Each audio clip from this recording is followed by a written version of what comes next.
Good afternoon class. हम हिंदी व्याकरण में इन दिनों में निबंध लेखन का कार्य कर रहे हैं। निबंध लेखन लिखते समय मैंने आपको कई बातें बताई है, उनका स्पेशली ध्यान रखना चाहिए। निबंध लेखन के लिए एक बात मैंने कही कि गागर में सागर भरना। कम शब्दों में जितनी इन्फॉर्मेशन आपके पास है वो सारी की सारी इन्फॉर्मेशन आपको निबंध में लिखनी होती है। शब्द सीमा का ध्यान रखना है, जितने शब्द पूछे जा रहे हैं उतने ही हमें लिखने होते हैं। 3 टॉपिक मिलते हैं आपको।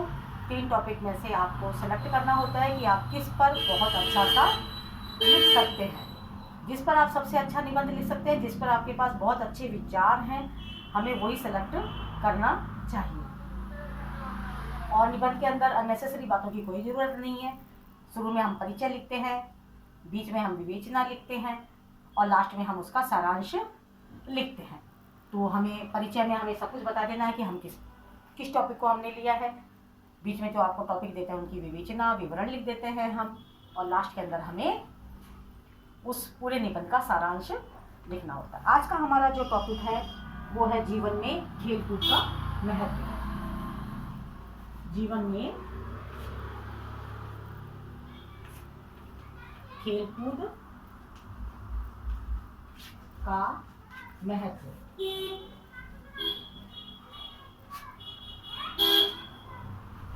तो इसके लिए हमें टॉपिक्स जो विचारणीय बिंदु दिए हैं वो दिए हैं।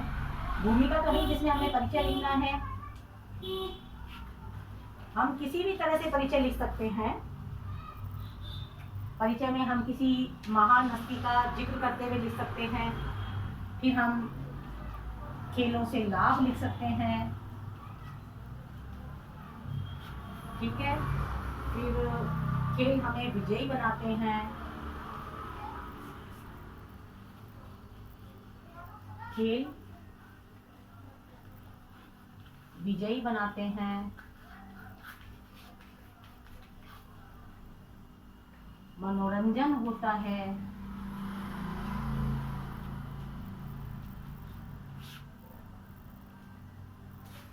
और 5वां उपसंहार। और भी अगर कोई टॉपिक हमें आता हो तो हम उसको उपसंहार के अंदर शामिल कर सकते हैं।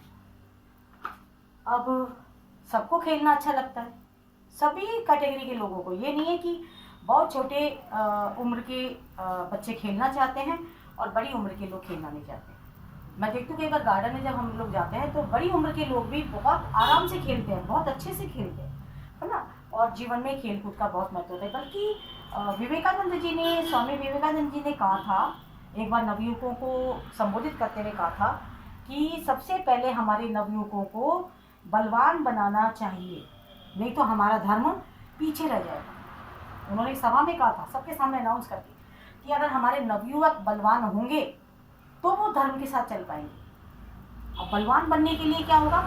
खेल। अगर वो खेल खेलेंगे तो मानसिक रूप से, शारीरिक रूप से, दोनों से इंसान ताकतवर बनता है, किसी एक चीज से नहीं बनता। ध्यान रखना, गेम खेलने वाला व्यक्ति, गेम खेलते हैं तो भूख ज़्यादा लगती है, भूख ज़्यादा लगती है तो हम ज़्यादा अच्छा खाना खाते हैं, पौष्टिक खाना खाते हैं। तो उन्होंने कहा था कि अगर धर्म का साथ वो रखना है तो हमें नवयुवकों को बलवान बनाना होगा। इस कहानी से इनके विवेकानंद जी के कथन से साफ पता लग जाता है कि स्वस्थ शरीर में स्वस्थ मस्तिष्क का निवास होता है। ये हम भूमिका के अंदर लिखेंगे पूरा का पूरा, कि विवेकानंद जी का ये जो कथन है वो, इससे साफ पता लगता है कि स्वस्थ शरीर में ही स्वस्थ मस्तिष्क का निवास होता है। स्वस्थ मस्तिष्क होगा तो आदमी की सोचने की, बात को कहने की, बात को प्रस्तुत करने की ताकत अलग हो जाएगी। अब खेल खेलता तो इंसान खाली शारीरिक उससे नहीं खेल सकता, जिसमें शारीरिक ताकत है वो खेल में कहीं जीत नहीं सकता बेटा। खेल को जीतने के लिए मस्तिष्क भी जरूरी चाहिए। जितने भी ये गेम है, शतरंज की बात ही नहीं कर रही मैं, जितने भी, चाहे कबड्डी का गेम हो, चाहे क्रिकेट का हो, उसमें इंसान बहुत ताकतवर है, लेकिन उसका दिमाग अगर चुस्त नहीं है, उसका दिमाग उस समय डाइवर्ट हुआ है तो वो देखो नहीं जीत सकता, ठीक है ना। तो अच्छे शरीर के लिए, अच्छे शरीर के साथ अच्छा दिमाग होना खेल के लिए जरूरी है, और खेल के द्वारा हमारा दिमाग फ्रेश हो जाता है। खेलों से लाभ क्या है कि पाश्चात्य विद्वान है, उन्होंने भी, साइरन ने कहा है कि अच्छा स्वास्थ्य और अच्छी समझ जीवन की दो सर्वोत्तम वरदान है। इन दोनों की प्राप्ति के लिए जीवन को खिलाड़ी की भावना से खेल खेलना आवश्यक होता है। अच्छा दिमाग और अच्छा स्वास्थ्य, अच्छी समझ, एक ही बात है, ये वरदान है।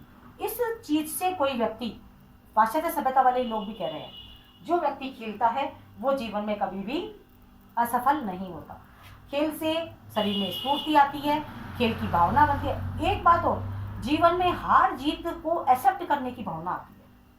जीवन में जो खिलाड़ी होता है ना, देखो कई बार होता है कि व्यक्ति असफल होने पर बहुत कुंठित हो जाता है, इतना कुंठित हो जाता है वो कि वो कई बार बहुत बुरे उस मन में उसके विचार आने लगते हैं। तो जो खेल जब इंसान खेलता है उसको जीवन में एक बात तो समझ में आ जाती है कि कोई हारेगा तभी दूसरा जीतेगा, एक के हारे बिना दूसरा जीत नहीं सकता। तो उसको हार जीत की भावना को समझने के लिए खेल खेलना बहुत जरूरी है। और अगर वो किसी भी दुर्भावना से या उससे कहीं ना कहीं अगर वो विजयी बन भी जाता है, बनने के बाद भी क्या होता है, विजयी बनने के बाद भी उसका मन कहता है कि नहीं, मैं कहीं ना कहीं पीछे था और किसी रूप में मैं जीता हूँ, तो वो बेईमानी के कारण जीता हूँ। तो 3-4 बातें क्लियर हो जाती है। जब खेलता है इंसान तो वो चीज को स्वीकार करना सीख जाता है, जीवन की हार को स्वीकार करना सीख जाता है। बहुत सारे ऐसे इस समय जो युवा वर्ग है वो जीवन की हार मतलब असफल हो जाना, किसी और चीज का नुकसान हो जाना, उसको वो बर्दाश्त नहीं कर सकते। वो हमें खेल सिखाते हैं। खेल हमें जीवन में हार जीत के जो एक दुखद पहलू होते हैं हारने वाले उसमें, और दूसरों की जीत पर बधाई देना। आपने देखा होगा बड़े बड़े मैच होते हैं तो लोग जीतने वाले को जाकर के, कितने भी हमारा हिंदुस्तान का पाकिस्तान का मैच होता है, कभी भी हम अगर पाकिस्तान किसी कारण से जीत जाता है तो हम आकर के, चाहे कितनी बार ऐसा हुआ है कि हमें पता है कि बेईमानी हुई है, लास्ट में वो आउट था, उसे एम्पायर ने नॉट आउट दे दिया, फिर भी खेल की भावना है, मैत्री की भावना है, तो हम जाकर के उनसे हाथ मिलाते हैं। क्यों? क्योंकि हमारी खेल की भावना ही हमें हमेशा विजयी बनाती है। ठीक है, इसके साथ में मनोरंजन तो है ही, खेल हमें विजयी बनाते हैं। खेल हमेशा जीवन मनुष्य को संघर्ष करने के लिए प्रेरित करते हैं, है ना, और जुझारू शक्ति हमें प्रदान होती है। खेलों से हमें जुझारू मतलब संघर्ष करने की ताकत देते हैं। मैंने आपको बताया हार जीत को सिखाते हैं, जुझारू बनाते हैं, संघर्ष करते रहो, अंत तक संघर्ष करते रहो, जब तक कि आप जीत नहीं जाओ। और जीतने के बाद ही हमें क्या करना चाहिए, या तो जीत जाए तब रुकना है, या फिर हार जाए, अपनी हार कोई बात नहीं है, आप जीत गए तो हम हार गए, ये हमें सिखाते हैं। मनोरंजन होता है, खेलने वालों का तो मनोरंजन होता ही है, देखने वालों का होता है। आप देखा करो जब गार्डन में लोग बच्चे खेल रहे होते हैं तो कितना गार्डन में तो है ही, जब हमारे मैच होते हैं तो कितने सारे दर्शक देखते हैं। ठीक है, खिलाड़ी का तो मनोरंजन होता ही है, और खेल प्रेमी होते हैं उनका भी बहुत मनोरंजन होता है। एक अपूर्व आनंद मिलता है उन्हें खेल देखने के अंदर। उपसंहार के अंदर हम पूरा का पूरा उसका सारांश लिखेंगे। खेल है, सभी हम सब खेल प्रेमी हैं, खेल हम खेलते हैं, खेलों से हमारा शरीर पुष्ट होता है। शरीर और मस्तिष्क को सक्रिय रखने में खेल बहुत अपना महत्वपूर्ण योगदान देता है। अगर खेल कूद के द्वारा हमारे शरीर के अंदर एक अलग से स्फूर्ति आती है तो हमें खेलों को एक नियमित दिनचर्या में शामिल कर लेना चाहिए, जिससे हमारा शरीर भी स्वस्थ रहेगा, हमारा मस्तिष्क भी स्वस्थ रहेगा, और हम अपने कार्य को, देखो जिन लोगों को खेलने की आदत होती है ना, वो अगर खेलने नहीं जाएगा तो वो पढ़ भी नहीं पाएगा। ये मैं पर्सनली बता रही हूँ आपको। जिनको खेलने की आदत है वो खेलने चला गया अपने नियमित रेगुलर टाइम पे, तो अपने सारे काम कर लेगा, सारे कैसे भी करे, वो कम समय में ज़्यादा समय में। लेकिन अगर उसका वो टाइम किसी ने, मम्मी ने नाराज होगी, मम्मी ने खेलने नहीं भेजा, तो वो न घर में हेल्प करेगा न पढ़ाई करेगा। इसलिए खेल भी जीवन के अंदर बहुत ज़रूरी है, लेकिन अपने सारे कार्य को पूरा करने के साथ में अपनी जिम्मेदारियां उठानी है। उनके साथ साथ में अगर हम खेल खेलेंगे तो निसंदेह हमारे जीवन में खेल का बहुत महत्वपूर्ण स्थान है। आप इन निबंध को कर लीजिएगा। Thank you.